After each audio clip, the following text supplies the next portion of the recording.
నిజంగా చెప్పాలంటే ఎందుకు వచ్చాను రా, ఏదో కేసీఆర్ ప్రమోషన్ కోసం చేసిన సినిమా అనే ఫీలింగ్ అయితే ఉండింది. బట్ పోను ఇంటర్వెల్ వచ్చేటప్పటికి ఒక సినిమా చూస్తున్న ఫీలింగ్ వచ్చింది. క్లైమాక్స్ అయిపోయేటప్పటికి పూర్తి సినిమా చూసిన ఫీలింగ్ వచ్చింది. అంటే ఏమనుకున్నారో ఒక కథ చెప్తానికి క్యాన్వాస్ కావాలంటారు. ఈ సినిమా క్యాన్వాస్ కేసీఆర్ తప్ప కేసీఆర్ హీరో కాదు, చిన్న కేసీఆర్ హీరో. అద్భుతమైన ఒక ప్లాట్ తీసుకుని దాన్ని చెప్పిన విధానం అయితే అద్భుతంగా ఉంది. ఇక్కడ ఎమోషనల్ బ్లాక్ బస్టర్ అన్నారు. నిజంగా ఎమోషనల్ బ్లాక్ బస్టర్ చూడాలి కంపల్సరీగా. ఇటువంటి సినిమాలు చూడకపోతే మంచి సినిమా కావాలనుకునే వాళ్ళకి ఊరికి బోగస్ అనమాట. ఒట్టి మాటలు టీవీలకో లేకపోతే యూట్యూబ్ లోనో వీటిలో మెసేజ్లు పెడతానికి తప్ప సినిమాలు చూస్తానికి కాదు. వీళ్ళు సినిమా ప్రేమికులు కాదు అని నా ఫీలింగ్. అందరూ కోట్లు చూడాలని కాదు నా ఉద్దేశం.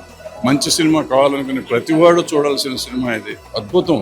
సెకండ్ హాఫ్ క్లైమాక్స్ తీసుకొచ్చేటప్పటికి బ్రహ్మాండంగా తీసుకొచ్చాడు. చాలా బాగుంది సినిమా. ఆర్టిస్టులు అందరూ బాగా చేశారు. డైరెక్టర్ కి ఫస్ట్ పిక్చర్, కెమెరామెన్ అయినా కానీ డైరెక్టర్ గా ఫస్ట్ పిక్చర్. ఈ పిల్లోడు జబర్దస్తులు వేషాలు వేయటం తప్ప సినిమాలు ఫస్ట్ టైమే అనుకుంటా సినిమాగా.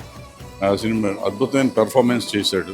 అసలు అన్ఎక్స్పెక్టెడ్ అనమాట. అన్ఎక్స్పెక్టెడ్ సినిమా క్లైమాక్స్ అద్భుతంగా ఉంది. సినిమా చాలా బాగుంది. ఈ కేసీఆర్ లేకపోతే బీఆర్ఎస్ టీఆర్ఎస్ ఆ చెత్త కాదు దానికి కావాల్సింది. ఇక్కడ కావాల్సింది ఆత్మ.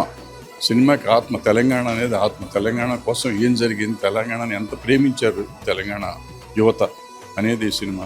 తెలంగాణను ప్రేమించేవాళ్ళు, తెలుగు సినిమాని ప్రేమించేవాడు ప్రతివాడు ఈ సినిమా చూడాలి. Thank you.